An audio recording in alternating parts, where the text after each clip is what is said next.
Hello and welcome to A Robot with a Human Brain, the podcast that encourages you to use your God-given brain to ask questions and to learn things. I'm your host, Pastor Kevin of Grace City Christian Church.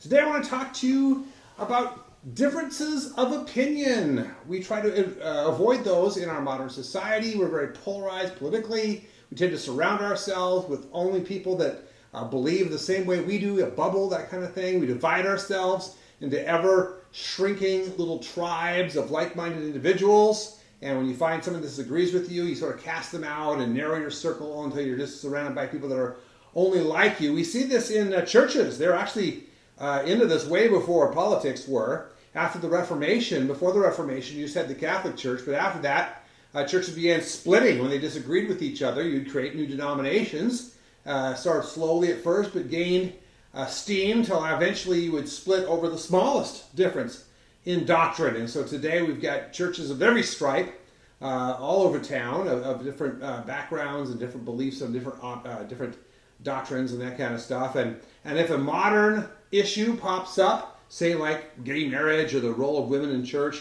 that a church can't find agreement on, well, they just split from each other and form two new groups, one that believes one way and one that believes the other way.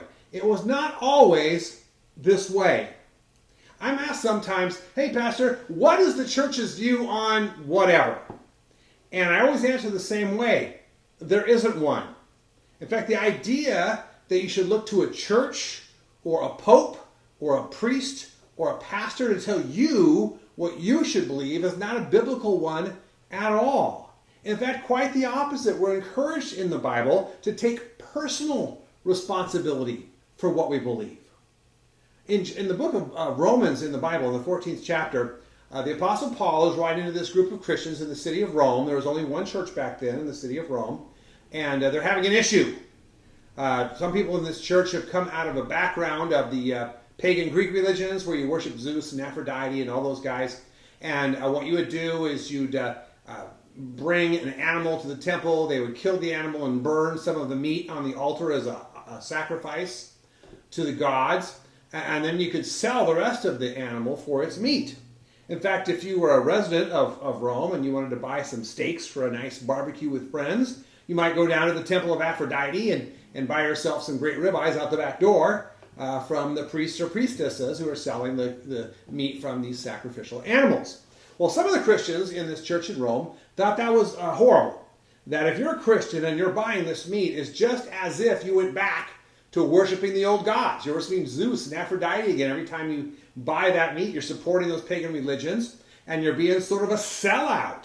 Someone who's trying to have one foot in the Jesus camp and one foot in the Zeus camp and trying to, get along and make everybody think you believe what they do without really taking a stand for anything. And the other side of this issue, you had people in the church that said, Zeus doesn't even exist.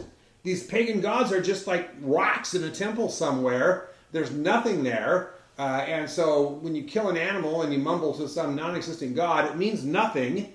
Meat is just meat. If I kill it myself, I buy it from some butcher, I go to the temple and buy it, it's the same thing. It's the same essence, the same material. It doesn't matter where you buy it from, because I'm not worshiping Zeus. I decide who I worship in my heart.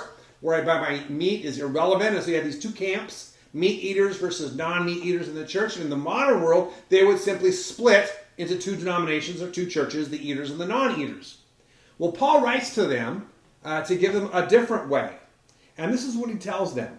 He says in Romans 14, accept those whose faith is weak without quarreling over disputable matters.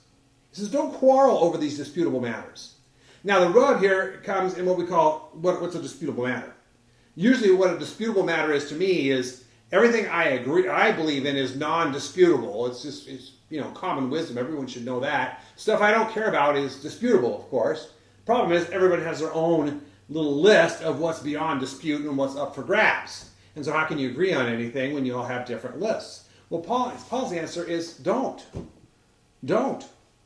This idea that it's somehow incumbent upon you to all agree on everything is not a biblical one at all. He says, if there are people disputing over it, it makes it disputable. So pretty much any issue Christians would fight over would be disputable because, by definition, people are disputing it. Paul says don't quarrel about those things. Why? Because it's not your job to be in charge of what someone else believes. It is your job to be in charge of what you believe. Take personal responsibility. That was Paul's answer. Take personal responsibility for what you believe, because each of us will appear before God to be judged. And when I'm judged, I won't be held accountable for what you believed or some other group believed or some guy on TV or the internet believed. I'll be held responsible for what I believe. We get in trouble where we try to take responsibility for everyone else's beliefs and say, well, here it is. I'm going to lay down the law. This is the list of things you should believe. And you believe like I do. And I'm in charge of your belief and everyone else's belief in our group. And that's not the way Paul did it at all. He said each of us are going to give a personal account. So who are you to condemn someone else's service? We all serve Jesus. Their own master will judge, not you. Their own master will judge whether they stand or fall. Yes, each of us will give a personal account to God. So it was okay for Paul to have people in the church in both camps. The meat eaters and the non-eaters could coexist in the same church if they each said, you know what, it's your business between you and God, what you believe, and it's my business between me and God for what I believe. So I'm not going to get on your case for eating the meat, and you're not going to get on my case for not eating the meat. We can coexist in the same church without agreeing with each other on every last little thing. That's sort of a radical idea for us today, and would change things radically if we implemented it. Imagine being in society today where you didn't have to agree on people in order to be their friends politically. If you could, get along on the internet without calling each other names. If you could go to the same church without having the same opinion on the end times or the role of women or gay marriage or whatever it is that you're fighting about, if instead of it being a matter that I've got to be in charge of what you believe and make sure we all believe the same thing, instead we're each responsible to God for what we believe. Paul said this, I think would be words to live by here. It said, if you believe there's nothing wrong with what you're doing, but keep it between yourself and God.